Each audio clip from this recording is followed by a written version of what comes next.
ಜಗದ್ಗುರು ಅನ್ನದಾನೇಶ್ವರ ವಿದ್ಯಾ ಸಮಿತಿಯ 100 ಸಂವತ್ಸರಗಳನ್ನ ಪೂರೈಸಿರುವ ಸಂದರ್ಭದಲ್ಲಿ ಆ ಸಂಸ್ಥೆ ನಡೆದು ಬಂದ ದಾರಿಯನ್ನ ದೃಶ್ಯದ ಮೂಲಕ, ವಿಡಿಯೋದ ಮೂಲಕ ಅದು ಇಲ್ಲಿ ಚಿತ್ರೀಕರಣಗೊಂಡಿದೆ, ಅದು ಇಲ್ಲಿ ಪ್ರದರ್ಶನಗೊಳ್ಳುತ್ತಾ ಇದೆ. ತಾವೆಲ್ಲರೂ ಸಹಿತ ವಿದ್ಯಾ ಸಮಿತಿಯು ನಾಡಿಗೆ ಸಲ್ಲಿಸಿರುವಂತಹ ಸೇವೆಯನ್ನ, ಸಾಮಾಜಿಕ ಕಳಕಳಿಯ ಕಾರ್ಯಗಳನ್ನ ಈ ದೃಶ್ಯದ ಮೂಲಕ ತಾವೆಲ್ಲ ವೀಕ್ಷಿಸಬೇಕು ಅನ್ನುವಂತಹ ಸಾರ್ಥಕದ ಸೇವೆಯನ್ನ ಗಮನಿಸಬೇಕು ಅಂತ ತಿಳ್ಕೊಂಡು ತಮ್ಮಲ್ಲಿ ವಿನಂತಿಯನ್ನ ಮಾಡಿಕೊಳ್ತಾ ಇದ್ದೇವೆ.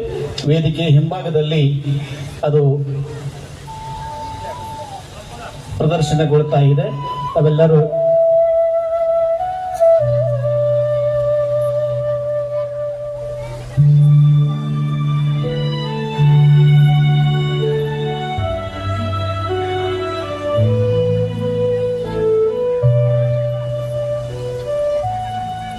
ಅನ್ನವೂ ಶಿವ, ಜ್ಞಾನವೂ ಶಿವ, ಅನ್ನ ಜ್ಞಾನಗಳೆರಡೂ ಶಿವ.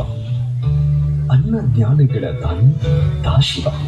ಅನ್ನ ಜ್ಞಾನವ ದಾನಗೈಯುತ ಮಹಾದಾನಿ ಎನಿಸಿದ ಮೃಡಗಿರಿ ಅನ್ನದಾನಿಗೆ ಶರಣು ಶರಣಾರ್ಥಿ ಎಂದು ವಿನಮ್ರವಾಗಿ ಅನ್ನದಾನ, ಜ್ಞಾನದಾನ, ಆಧ್ಯಾತ್ಮ ದಾನಗೈಯುತ ಸಮಾಜೋಧಾರ್ಮಿಕ ಕ್ಷೇತ್ರಗಳ ಉದ್ಧರಣ ಮಾಡುತ್ತಾ ಬಂದ ಶ್ರೀ ಮನ್ನಿರಂಜನ ಪ್ರಣವ ಸ್ವರೂಪಿ ಜಗದ್ಗುರು ನಾಡೋಜ ಡಾಕ್ಟರ್ ಅನ್ನದಾನೇಶ್ವರ ಮಹಾಶಿವಯೋಗಿಗಳು ಸ್ವತಃ ವಾಂಗ್ಮಯಿ ಋಷಿಗಳಾಗಿ 160ಕ್ಕೂ ಹೆಚ್ಚು ಕೃತಿಗಳನ್ನ ಸಾರಸ್ವತ ಲೋಕಕ್ಕೆ ನೀಡಿದ ಮಹಾದಾರ್ಶನಿಕರು. ಇವರ 75ರ ಅಮೃತ ಮಹೋತ್ಸವದ ಘಳಿಗೆಯಲ್ಲಿ 20 ಸಂಪುಟಗಳಲ್ಲಿ ಈ ಎಲ್ಲಾ ಕೃತಿಗಳು ಮರುಮುದ್ರಣಗೊಳ್ಳುವ ಮೂಲಕ ಸಾಹಿತ್ಯಾರಾಧಕರ, ಧರ್ಮೋಪಾಸಕರ ಕೈ ಸೇರಿವೆ. ನೀ ಜ್ಞಾನಿಯಾಗುತ್ತಾ ದೇವ ಮಾನವನಾಗು ಎನ್ನುವುದು ಪೂಜ್ಯರ ನುಡಿ. ಈ ನುಡಿಯಂತೆ ನಡೆದು ಅನ್ನದಾನಕ್ಕೂ ಮಿಗಿಲಾಗಿ ಜ್ಞಾನದಾನದ ಕೈಕರ್ಯದಲ್ಲಿ ತೊಡಗಿದವರು ಪರಮ ಪೂಜ್ಯರು.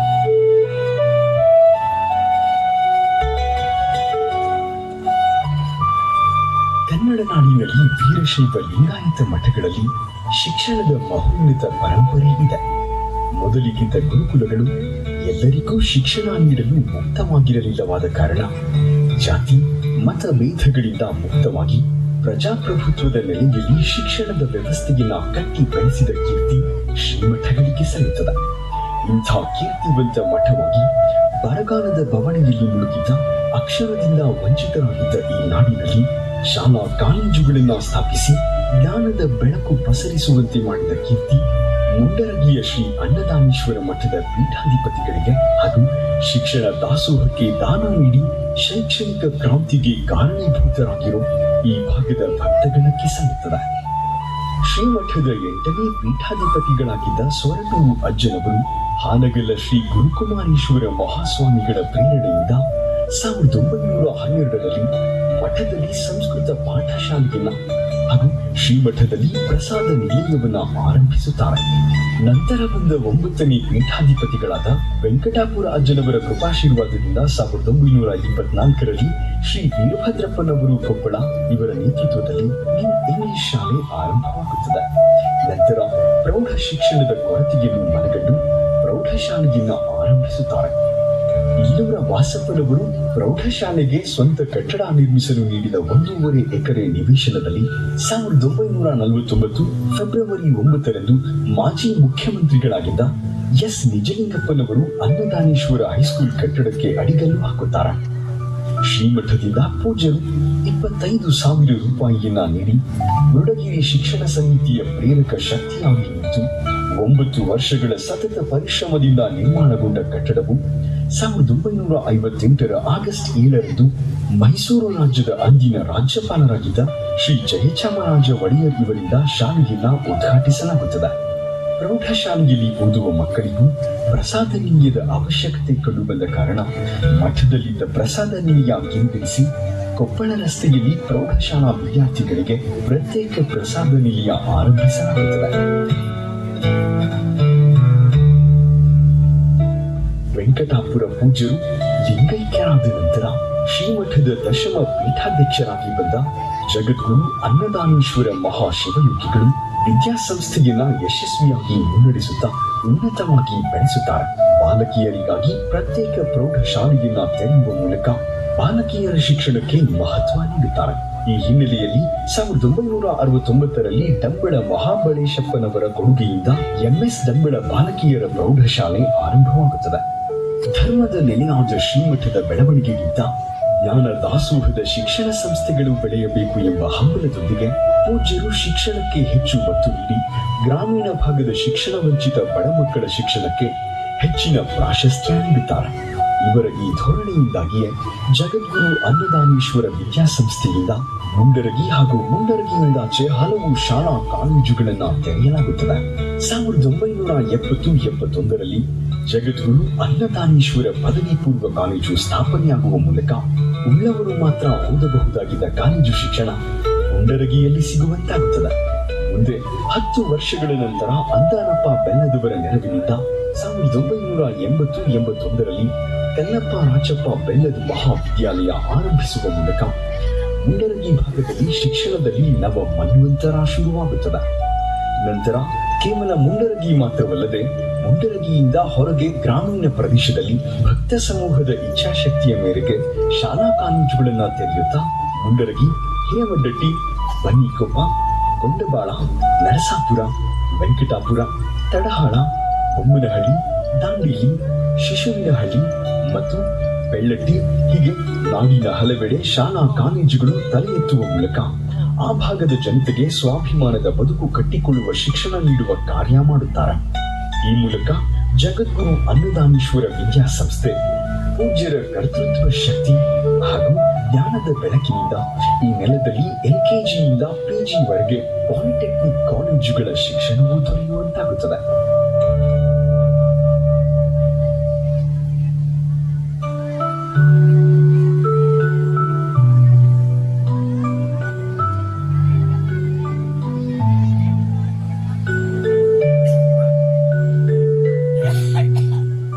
ಪೂಜ್ಯರಾದಿಯಾಗಿ ಈ ನೆಲದಲ್ಲಿ ಶಿಕ್ಷಣದ ಬೀಜ ಬಿತ್ತಿ ಜ್ಞಾನದ ಫಸಲನ್ನ ಬೆಳೆದು ಸಂಪದ್ಭರಿತ ನಾಡಾಗಿ ಅಭಿವೃದ್ಧಿ ಪಥದಲ್ಲಿ ನೆಲೆಗೊಳ್ಳುವಂತೆ ಮಾಡಿದ ಸಮಸ್ತರ ಕಾರ್ಯವನ್ನ ಶ್ಲಾಘಿಸುತ್ತಾ ಅಭಿಮಾನದಿಂದ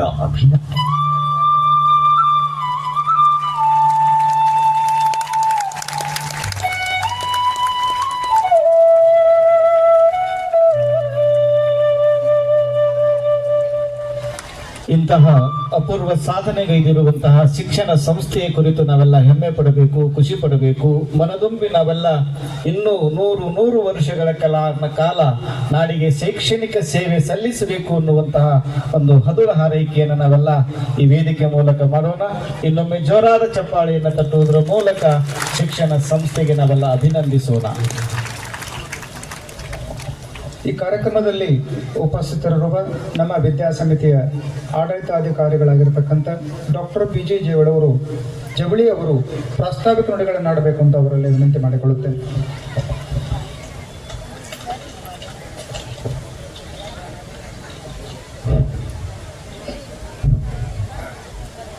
ಶ್ರೀ ಜಗದ್ಗುರು ಅನ್ನದಾನೇಶ್ವರ ವಿದ್ಯಾಸಮಿತಿಯ ಶತಮಾನೋತ್ಸವದ ಸಂಭ್ರಮದ ಈ ಭವ್ಯ ಕಾರ್ಯಕ್ರಮದ ದಿವ್ಯ ಸಾನ್ನಿಧ್ಯ ವಹಿಸಿದ ಶ್ರೀಮಣಿಪುರ ಜಗದ್ಗುರು ನಾಡೋಜ ಡಾಕ್ಟರ್ ಅನ್ನದಾನೀಶ್ವರ ಮಹಾಶಿವಗಳ ಪಾದಗಳಿಗೆ ಭಕ್ತಿಪೂರ್ವಕವಾಗಿ ನಮಸ್ಕರಿಸುತ್ತಾ ಈ ಕಾರ್ಯಕ್ರಮದ ದಿವ್ಯ ನೇತೃತ್ವ ವಹಿಸಿದ ಶ್ರೀಮಣಿಪುರ ಡಾಕ್ಟರ್ ಮಲ್ಲಿಕಾರ್ಜುನ ಮಹಾಶಿವಗಳ ಪಾದಗಳಿಗೆ ಭಕ್ತಿಪೂರ್ವಕವಾಗಿ ನಮಸ್ಕರಿಸುತ್ತಾ ಕಾರ್ಯಕ್ರಮದ ಉದ್ಘಾಟಕರು ಹಾಗೂ ಕರ್ನಾಟಕ ಘನ ಸರ್ಕಾರದ ಗೌರವಾನ್ವಿತ ವಿಧಾನ ಪರಿಷತ್ ಸಭಾಪತಿಗಳು, ಶಿಕ್ಷಕರ ಕಣ್ಮಣಿ ಸನ್ಮಾನ್ಯ ಶ್ರೀ ಬಸವರಾಜ್ ಹೊರಟ್ಟಿ ಸಾಹೇಬ್ರೆ ಗದಗ, ಅದೇ ರೀತಿ ಈ ಒಂದು ಕಾರ್ಯಕ್ರಮದಲ್ಲಿ ಉನ್ನತ ಶಿಕ್ಷಣ ಸಚಿವರಾದಂಥ ಗೌರವಾನ್ವಿತ ಮಾನ್ಯ ಶ್ರೀ MC ಸುಧಾಕರ್ ಸಾಹೇಬ್ರೆ, ಈ ಕಾರ್ಯಕ್ರಮದಲ್ಲಿ ಭಾಗವಹಿಸಿದಂತಹ ನಮ್ಮ ಮಾಜಿ ಸಚಿವರು ಹಾಗೂ JA ಪ್ರೌಢಶಾಲೆಯ ಅತ್ಯಂತ ಹಳೆಯ ವಿದ್ಯಾರ್ಥಿಗಳು ಆದಂಥ SS ಪಾಟೀಲ್ರವರೇ, ಅದೇ ರೀತಿ ಈ ಕಾರ್ಯಕ್ರಮದಲ್ಲಿ ಭಾಗವಹಿಸಿದಂತಹ ಹರಗುರ ಚರಮೂರ್ತಿಗಳೇ, ಅಧಿಕಾರಿಗಳೇ, ಗೌರವ ಕಾರ್ಯದರ್ಶಿಗಳೇ ಹಾಗೂ ನಮ್ಮ ಸಮಿತಿಯ ಸದಸ್ಯರುಗಳೇ, ಶಿಕ್ಷಕರೇ ಹಾಗೂ ವಿದ್ಯಾರ್ಥಿನಿಯರೇ, ಪತ್ರಕರ್ತರೇ, ಜಗದ್ಗುರು ಅನ್ನದಾನೇಶ್ವರ ವಿದ್ಯಾ ಸಮಿತಿಯ ಯಶೋಗಾಥೆ ಒಂದು 100 ವರ್ಷಗಳ ಇತಿಹಾಸ ಹೊಂದಿರುವಂತಹ ಈ ಸಂಸ್ಥೆ ಲಕ್ಷಾನುಗಟ್ಟಲೆ ಮಕ್ಕಳಿಗೆ ಜೀವನ ರೂಪಿಸಿ ಸಾರ್ಥಕ ಸಾಧನೆಯನ್ನು ಮಾಡಿದೆ. ಶಿಕ್ಷಣ ವ್ಯಕ್ತಿಯ ಜೀವನ, ಸಮಾಜ ಮತ್ತು ರಾಷ್ಟ್ರದ ಬೆಳವಣಿಗೆಗೆ ಅತಿ ಮುಖ್ಯವಾಗಿದ್ದು ಜ್ಞಾನ, ವಿವೇಚನೆ, ಆತ್ಮವಿಶ್ವಾಸವನ್ನು ಹೆಚ್ಚಿಸುತ್ತದೆ, ಉದ್ಯೋಗಾವಕಾಶಗಳನ್ನು ತೆರೆಯುತ್ತದೆ ಮತ್ತು ಜೀವನವನ್ನು ಸುಧಾರಿಸುತ್ತದೆ. ಬೌದ್ಧಿಕ ಮತ್ತು ತಾರ್ಕಿಕ ಕೌಶಲ್ಯಗಳನ್ನು ಅಭಿವೃದ್ಧಿಪಡಿಸಿ ವ್ಯಕ್ತಿಯನ್ನು ಜವಾಬ್ದಾರಿ ಪ್ರಜೆಯನ್ನಾಗಿ ರೂಪಿಸುತ್ತದೆ. ಶಿಕ್ಷಣವು ವ್ಯಕ್ತಿಯ ವ್ಯಕ್ತಿತ್ವ, ಆಲೋಚನೆಗಳು ಮತ್ತು ಸಾಮಾಜಿಕ ಕೌಶಲ್ಯಗಳನ್ನು ಬೆಳೆಸುತ್ತದೆ. ಇದು ಸ್ವಾವಲಂಬನೆ ಮತ್ತು ಗೌರವಕ್ಕೆ ಕಾರಣವಾಗುತ್ತದೆ. ವ್ಯಕ್ತಿಯ ವಿಕಾಸ, ಜ್ಞಾನ ಮತ್ತು ಕೌಶಲ್ಯಗಳ ಅಭಿವೃದ್ಧಿ, ಉದ್ಯೋಗಾವಕಾಶಗಳು, ಸಾಮಾಜಿಕ ಅಭಿವೃದ್ಧಿ, ಆತ್ಮವಿಶ್ವಾಸ, ರಾಷ್ಟ್ರೀಯ ಏಕತೆ. ಸಂಕ್ಷಿಪ್ತವಾಗಿ ಹೇಳಬೇಕೆಂದರೆ ಶಿಕ್ಷಣ ಕೇವಲ ಅಕ್ಷರ ಜ್ಞಾನವಲ್ಲ, ಅದು ಜೀವನವನ್ನು ರೂಪಿಸುವ, ಸಮಾಜವನ್ನು ಉನ್ನತೀಕರಿಸುವ ಮತ್ತು ರಾಷ್ಟ್ರವನ್ನು ಅಭಿವೃದ್ಧಿಪಡುವ ಶಕ್ತಿ. ಈ ವರ್ಷ ಜಗದ್ಗುರು ಅನ್ನದಾನೇಶ್ವರ ವಿದ್ಯಾ ಸಮಿತಿಯ ಐತಿಹಾಸಿಕ ಈ ಶತಮಾನೋತ್ಸವದ ಸಂದರ್ಭದ ಈ ಒಂದು ಸುವರ್ಣ ದಿನ ಮುಂಡ್ರಿಗಿ ನಗರದಲ್ಲಿ ಸ್ವಾತಂತ್ರ್ಯ ಪೂರ್ವದಲ್ಲಿ ಅಂದರೆ 1924ರಲ್ಲಿಯೇ ಪ್ರಾರಂಭವಾದ ವಿದ್ಯಾ ಸಮಿತಿ ನ್ಯೂ ಇಂಗ್ಲಿಷ್ ಶಾಲೆ 12 ವಿದ್ಯಾರ್ಥಿಗಳೊಂದಿಗೆ ಆರಂಭವಾಯಿತು. 1926ರಲ್ಲಿ 9ನೇ ಪೀಠಾಧಿಪತಿಗಳಾದ ವೆಂಕಟಾಪುರಜ್ಜನವರು ಶಿಕ್ಷಣದ ಕ್ಷೇತ್ರದ ಬೆಳವಣಿಗೆಗೆ ಶ್ರಮಿಸಿದರು. ಇವರಿಗೆ ಮುಂಡ್ರಿಗಿ ನಗರದ ಅಂದಿನ ಮುಖಂಡರಾದ ಕೊಪ್ಪಾಳಿ ವೀರಭದ್ರಪ್ಪನವರು, ಭೂದಾನಿಗಳಾದ ಇಲ್ಲೂರು ವಾಸಪ್ಪನವರು ಮುಂಡ್ರಿಗಿಯ ವಿದ್ಯಾ ಸಮಿತಿಯನ್ನು ಪೂಜ್ಯರ ಸನ್ನಿಧಿಗೆ ಒಪ್ಪಿಸಿದರು. ನಂತರ ಇದು ಶ್ರೀ ಅನ್ನದಾನೇಶ್ವರ ವಿದ್ಯಾ ಸಮಿತಿಯಾಗಿ ಮುನ್ನಡೆದು ಈಗ 33 ಅಂಗಸಂಸ್ಥೆಗಳನ್ನು ಹೊಂದಿರುವುದು ಇತಿಹಾಸ. ನಾಡಿನ ಗ್ರಾಮಾಂತರ ಪ್ರದೇಶದ ಬಡ ಮತ್ತು ಪ್ರತಿಭಾವಂತ ವಿದ್ಯಾರ್ಥಿಗಳನ್ನು ಗಮನದಲ್ಲಿಟ್ಟುಕೊಂಡು ಪ್ರೌಢಶಾಲೆಯನ್ನು 1948ರಲ್ಲಿ ಪ್ರಾರಂಭಿಸಲಾಯಿತು. ವೆಂಕಟಾಪುರಜ್ಜನವರ ನೀಡಿದ ಹಣಕಾಸಿನ ನೆರವಿನಿಂದ ಶ್ರೀ ಜಗದ್ಗುರು ಅನ್ನದಾನೇಶ್ವರ ಪ್ರೌಢಶಾಲೆ ಪ್ರಾರಂಭವಾಯಿತು. ಮಾಜಿ ಮುಖ್ಯಮಂತ್ರಿಗಳಾದ ಎಸ್ ಲಿಂಗಪ್ಪನವರಿಂದ ದಿನಾಂಕ 9/2/1949ರಲ್ಲಿ ಅಡಿಗಲ್ಲನ್ನು ಹಾಕಲಾಯಿತು. ನಂತರ ದಿನಾಂಕ 7/8/1958ರಲ್ಲಿ ಮೈಸೂರು ರಾಜ್ಯದ ರಾಜ್ಯಪಾಲರಾದಂಥ ಶ್ರೀ ಜಯಚಾಮರಾಜ ಒಡೆಯರ್ ಅವರು ಈ ಒಂದು ಹೊಸ ಕಟ್ಟಡ ಉದ್ಘಾಟನೆ ಮಾಡಿದ್ದರು. ಕಲ್ಯಾಣ ಕ್ರಾಂತಿಯ ನಂತರ ಉಳುವಿಗೆ ಮೂಲ ಕರತ್ತು ಆಗಮಿಸಿದ ಅವಿರಳ ಜ್ಞಾನಿ ಶ್ರೀ ಚನ್ನಬಸವಣ್ಣನವರಿಂದ ಕ್ರಿಯಾಬಸವನ್ನು ಪಡೆದು ಮೂಲ ಕರತ್ತು ಶ್ರೀ ಜಗದ್ಗುರು ಅನ್ನದಾನೇಶ್ವರ ಮಹಾಸ್ವಾಮಿಗಳು ಮುಂಡ್ರಿಗಿಯ ಮುನ್ನಡೆಗೆ ಕಾರಣ. ಅವರ ಪರಮ ತಪಸ್ಸಿಗಳು ಸುದೀರ್ಘಕಾಲ ತಪಸ್ಸುಗೈದವರು. ಮುಂಡ್ರಿಗಿಯ ಕಾಡ ಬೇಡರನ್ನು ನಾಗರಿಕನಾಗಿಸಿದವರು, ಕಾಯಕ ನಿಷ್ಠೆಯನ್ನು ಕಲಿಸಿದವರು. ಇವರ ಪರಂಪರೆಯಲ್ಲಿ 10 ಜನ ಮಹಾಸ್ವಾಮಿಗಳು ಶೂನ್ಯ ಸಿಂಹಾಸನವನ್ನು ಏರಿದವರು. 8ನೆಯ ಪೀಠಾಧಿಪತಿಗಳಾದ ಸೊರಟೂರು ಪೂಜ್ಯರು ಹಾಗೂ 9ನೆಯ ಪೀಠಾಧಿಪತಿಗಳಾದ ವೆಂಕಟಾಪುರಜ್ಜನವರು ಮುಂಡ್ರಿಗಿಯ ಶೈಕ್ಷಣಿಕ ಕ್ರಾಂತಿಗೆ ನಾಂದಿ ಹಾಡಿದರು. ಈಗಿನ 10ನೆಯ ಪೀಠಾಧಿಪತಿಗಳು ಹಾಗೂ ಜಗದ್ಗುರು ಅನ್ನದಾನೇಶ್ವರ ವಿದ್ಯಾ ಸಮಿತಿಯ ಸ್ಥಿರಾಧ್ಯಕ್ಷರಾದ ಶ್ರೀ ಮಣಿಪುರ ಜಗದ್ಗುರು ನಾಡೋಜ ಡಾಕ್ಟರ್ ಅನ್ನದಾನೇಶ್ವರ ಮಹಾಶಿವಗಳು ಶಿಕ್ಷಣ ಪ್ರೇಮಿಗಳು, ಸಾಹಿತ್ಯ ಭಾಸ್ಕರರು, ಸಮಾಜ ಸುಧಾರಕರು, ಬಡಜನರ ಪ್ರೇಮಿಗಳು, ಕೊಡುಗೈದಾನಿಗಳು, ಎಲ್ಲಕ್ಕೂ ಮಿಗಿಲಾಗಿ ಮಾನವೀಯ ಮೌಲ್ಯಗಳನ್ನು ಹೊಂದಿದ ಪೂಜ್ಯರು ಪ್ರಸ್ತುತ 10ನೆಯ ಪೀಠಾಧೀಶರಾಗಿ ಮಣಿಪುರ ಜಗದ್ಗುರು ನಾಡೋಜ ಅನ್ನದಾನೇಶ್ವರ ಮಹಾಸ್ವಾಮಿಗಳು. ಪೂಜ್ಯರ ಕೃಪಾಶೀರ್ವಾದ ಹಾಗೂ ಕ್ರಿಯಾಶೀಲ ವ್ಯಕ್ತಿತ್ವ ಮಠದ ಬೆಳವಣಿಗೆಯ ಜೊತೆಗೆ ಶಿಕ್ಷಣ ಸಂಸ್ಥೆಗಳನ್ನು ಹೆಮ್ಮರವಾಗಿ ಬೆಳೆಸಿ ಇಂದು ಕೇವಲ ಒಂದೇ ಶಾಲೆಯ ಇದ್ದ ಸಂಸ್ಥೆಯನ್ನು 33 ಅಂಗಸಂಸ್ಥೆಗಳನ್ನಾಗಿಸಿ ಕರ್ನಾಟಕದ ಗ್ರಾಮೀಣ ಭಾಗದಲ್ಲಿ ಶೈಕ್ಷಣಿಕ ಕ್ರಾಂತಿಗೆ ಕಾರಣರಾದವರು. ಇಂದು ವಿದ್ಯಾ ಸಮಿತಿ ಶತಮಾನೋತ್ಸವ ಸಂಭ್ರಮದಲ್ಲಿ ಪೂಜ್ಯರ ನಿರಂತರ ಪ್ರಯತ್ನ, ಕಾಯಕ ನಿಷ್ಠೆ, ತ್ರಿಕಾಲ ಪೂಜೆ, ಜಾತಿ ಮತ ಭೇದ ಭಾವವಿಲ್ಲದೆ ಎಲ್ಲರನ್ನು ಸಮಾನವಾಗಿ ಕಾಣುವ ದೃಷ್ಟಿ, ಮುಂದಾಲೋಚನೆ, ವ್ಯಾವಹಾರಿಕ ಪ್ರಜ್ಞೆ, ಮುಂಡ್ರಿಗೆ ಬರಗಾಲದ ನಾಡನ್ನು ಶಿಕ್ಷಣ ಕಾಶಿಯನ್ನಾಗಿ ಮಾಡಿದ ಕೀರ್ತಿ ಪೂಜ್ಯರಿಗೆ ಸಲ್ಲುತ್ತದೆ. 1969ರಲ್ಲಿ ಈಗಿನ ಪೀಠಾಧಿಪತಿಗಳಾದ ಶ್ರೀ ಮಣಿಪುರ ನಾಡೋಜ ಡಾಕ್ಟರ್ ಅನ್ನದಾನೇಶ ಮಹಾಶಿವಗೌಡರ ದೂರದೃಷ್ಟಿಯಿಂದ ಸಂಸ್ಥೆ ಎಂದು ಹೆಮ್ಮರವಾಗಿ ಬೆಳೆದು ಲಕ್ಷಾನುಗಟ್ಟಲೆ ಮಕ್ಕಳಿಗೆ ಅಕ್ಷರ ಅನ್ನ ಸಂಸ್ಕಾರ ನೀಡಿ ಪೋಷಿಸಿ ಸಮರ್ಥ ನಾಗರಿಕನಾಗಿ ಈ ರಾಷ್ಟ್ರಕ್ಕೆ ಕೊಟ್ಟಿದೆ. ಮಹಿಳೆಯರು ಶಿಕ್ಷಣದಿಂದ ವಂಚಿತರಾಗಬಾರದು ಅನ್ನುವ ಕಾರಣದಿಂದ ದಿವಂಗತ ಮಾವಳೇಶ್ವರಪ್ಪ ಡಂಬಾಳ್ ಅವರ ಸಹಾಯದಿಂದ MS ಡಂಬಾಳ್ ಹೆಣ್ಣು ಮಕ್ಕಳ ಪ್ರೌಢಶಾಲೆ 1969ರಲ್ಲಿ ಈಗಿನ ಪೂಜ್ಯರು ಭೂಮಿಯನ್ನು ಮಾರಿ 1972ರಲ್ಲಿ ಜಗದ್ಗುರು ಅನ್ನದಾನೇಶ್ವರ ಪದವಿ ಪೂರ್ವ ಕಾಲೇಜನ್ನು 1980ರಲ್ಲಿ ಉನ್ನತ ಶಿಕ್ಷಣದ ಮಹತ್ವವನ್ನು ಅರಿತು ಶ್ರೀಯುತ AK ಬೆಲ್ಲದ್ರವರ ಸಹಾಯದಿಂದ ಕಲ್ಲಪ್ಪ ರಾಚ ಬೆಲ್ಲದ ಮಹಾವಿದ್ಯಾಲಯ, ಶ್ರೀಯುತ ಶಿವಣ್ಣ ನಂದಿಕೋಲ್ ಅವರ ಸಹಾಯದಿಂದ ಹಿರೇವಡ್ಡೆಟ್ಟೆಯಲ್ಲಿ KK ನಂದಿಕೋಲ್ ಪ್ರೌಢಶಾಲೆ, 1972ರಲ್ಲಿ ತಡಾಳ್ ಅರಟ್ಟಿಯಲ್ಲಿ ಶ್ರೀ SS ಮೇಟಿ ಅವರು 3 ಎಕರೆ ಭೂದಾನದಿಂದ ಶ್ರೀ ಜಗದ್ಗುರು ಅನ್ನದಾನೇಶ್ವರ ಪ್ರೌಢಶಾಲೆ ಆರಂಭವಾಯಿತು.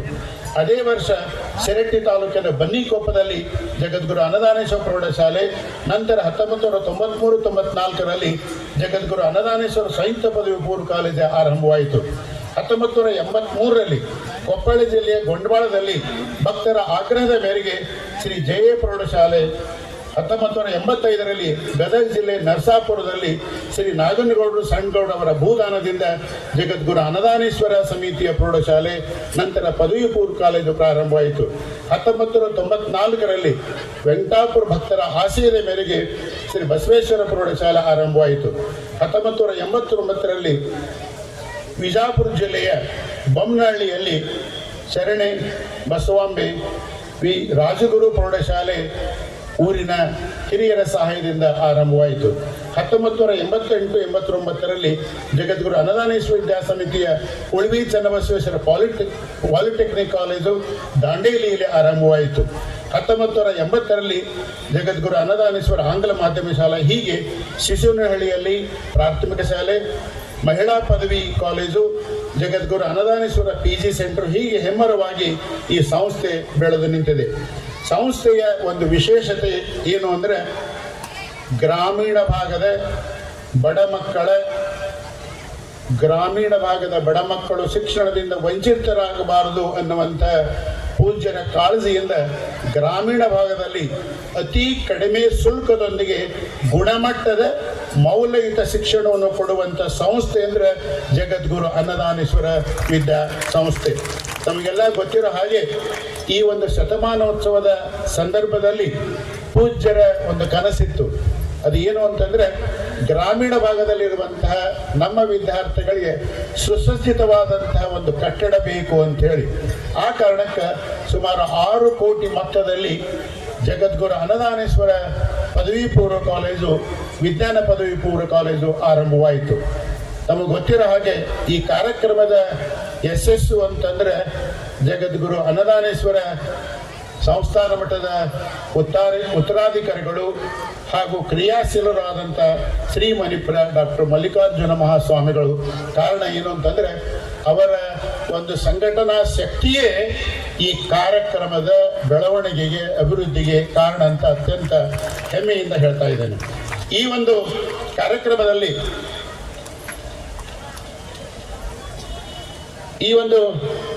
ನಮಗೆಲ್ಲ ಗೊತ್ತಿರೋ ಹಾಗೆ ಈಗಾಗಲೇ PU ಕಾಲೇಜು ಲೋಕಾರ್ಪಣೆಗೊಂಡಿದೆ. ಈ ಒಂದು ಕಾಲೇಜು ಬಹುಶಃ 1 ವರ್ಷದ ಅವಧಿಯಲ್ಲಿಯೇ ಇದು ನೂತನವಾಗಿ ಕಾಲೇಜು ಪ್ರಾರಂಭ ಆಗೋದಕ್ಕೆ ಈ ಒಂದು ಕಾಲೇಜಿನ ವಿನ್ಯಾಸಕರಾದಂಥ ಶ್ರೀಯುತ ಶೆಟ್ಟರು ಹಾಗೂ ಈ ಕಾಲೇಜಿನ ಉಸ್ತುವಾರಿ ಪ್ರದೀಪ್ ಗುಡದಪ್ಪನವರು ಹಾಗೂ ಅವರ ಸಾರ್ಥಕ ಶ್ರಮ, ಎಲ್ಲದಕ್ಕಿಂತ ಮಿಗಿಲಾಗಿ ಪೂಜ್ಯರ ಕೃಪಾಶೀರ್ವಾದ ಇತ್ತು ಅಂದರೆ ಏನೆಲ್ಲ ಪವಾಡ ಆಗುತ್ತೆ ಅನ್ನೋದಕ್ಕೆ ಈ ಒಂದು ನೂತನ ಕಟ್ಟಡವೇ ಸಾಕ್ಷಿ ಅಂತ ಅತ್ಯಂತ ಹೆಮ್ಮೆಯಿಂದ ಹೇಳ್ತೀನಿ. ಕೊನೆಯದಾಗಿ ನಮ್ಮ ಸಂಸ್ಥೆಯ ಮುನ್ನೋಟ, vision of our institution, vision of our SJV ಸಮಿತಿ. It is a holistic development blending academic excellence with strong moral and ethical values, aiming to empower individuals and contribute positively to the society. ಸಮಗ್ರ ಅಭಿವೃದ್ಧಿ ಶೈಕ್ಷಣಿಕ ಶ್ರೇಷ್ಠತೆಯೊಂದಿಗೆ ನೈತಿಕ ಹಾಗೂ ಮಾನವೀಯ ಮೌಲ್ಯಗಳ ಸಂಗಮದೊಂದಿಗೆ ವ್ಯಕ್ತಿಗಳನ್ನು ಸಬಲೀಕರಣಗೊಳಿಸಿ ಮಾದರಿ ಸಮಾಜವನ್ನು ನಿರ್ಮಿಸುವುದು, ವಿದ್ಯಾರ್ಥಿಗಳಲ್ಲಿ ವಿಮರ್ಶಾತ್ಮಕ ಚಿಂತನೆ, ಸಾಮಾಜಿಕ ಜವಾಬ್ದಾರಿ, ಧುರೀಣತ್ವ, ಸಾಂಸ್ಕೃತಿಕ ಪರಂಪರೆ ಉಳಿಸಿ ಬೆಳೆಸುವ ಒಂದು ಸುಸಂಸ್ಕೃತ ಸಮಾಜ ನಿರ್ಮಿಸುವ ಘನ ಉದ್ದೇಶ ಸಂಸ್ಥೆ ಹೊಂದಿದೆ. ಈ ಒಂದು ನೂತನ ಕಟ್ಟಡಕ್ಕೆ ಸಾಕಷ್ಟು ದಾನಿಗಳು, ವಿಶೇಷವಾಗಿ ಹಿರಿಯ ವಿದ್ಯಾರ್ಥಿಗಳು, ನಮ್ಮ ಆಡಳಿತ ಮಂಡಳಿಯ ಸದಸ್ಯರು, ಶ್ರೀಮಠದ ಭಕ್ತರು ಹಾಗೂ ನಮ್ಮ ಸಮಿತಿಯ ಎಲ್ಲ ಶಿಕ್ಷಕರೊಂದ ಇಡೀ ಮುಂಡ್ರಿಗಿಯ ಜನತೆ, ಎಲ್ಲಕ್ಕೂ ಮಿಗಿಲಾಗಿ ತಮಗೆ ಗೊತ್ತಿರಲಿ, ಇಲ್ಲಿ ಓದಿದಂಥ ಅನೇಕ ಸ್ವಾಮಿಗಳು ಒಟ್ಟುಗಳಾಗಿ ಇಲ್ಲಿ ಬಂದು ಓದಿ ಅಭ್ಯಾಸ ಮಾಡಿ ಅವರು ಸ್ವಾಮಿಗಳಾಗಿದ್ದಾರೆ. ಅವರೂ ಸಹ ಸಾಕಷ್ಟು ಹಣ ಸಹಾಯದಿಂದ ಈ ಸಂಸ್ಥೆ ನಿಂತಿದೆ. ಈ ಸಂಸ್ಥೆಯಲ್ಲಿ ಪ್ರತಿಯೊಬ್ಬರ ಬೆವರಿನ ಶ್ರಮದಿಂದ ಇರೋದ್ರಿಂದ ಇದು ಒಂದು ಕಲೆಕ್ಟಿವ್, ಅಂದ್ರೆ ಎಲ್ಲಾ ಜನರ ಸಹಾಯದಿಂದ, ಎಲ್ಲದಕ್ಕಿಂತ ಮಿಗಿಲಾಗಿ ಪೂಜ್ಯರ ಕೃಪಾಶೀರ್ವಾದ ಬಹಳ ದೊಡ್ಡದು.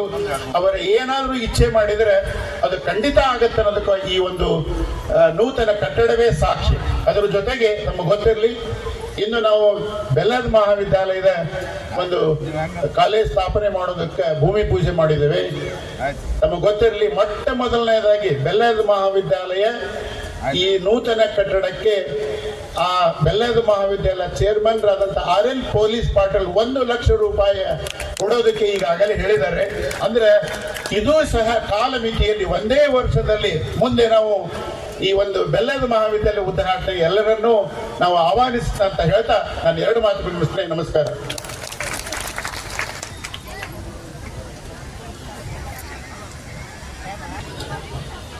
ಸಂಸ್ಥೆಯ ಆಡಳಿತಾಧಿಕಾರಿಗಳಾಗಿ ಸಂಸ್ಥೆಯ ಹೆಮ್ಮೆ ಮತ್ತು ಅಭಿಮಾನದ ಮಾತುಗಳನ್ನು ಹಂಚಿಕೊಂಡಿರುವಂತಹ ಶ್ರೀ ಡಾಕ್ಟರ್ BG ಜವಳಿ ಅವರಿಗೆ ಅನಂತ ಧನ್ಯವಾದಗಳು. ಇದೀಗ ಶ್ರೀ ಜಗದ್ಗುರು ಅನ್ನದಾನೇಶ್ವರ ವಿದ್ಯಾ ಸಮಿತಿಯ ಶತಮಾನೋತ್ಸವ ಸಮಾರಂಭದ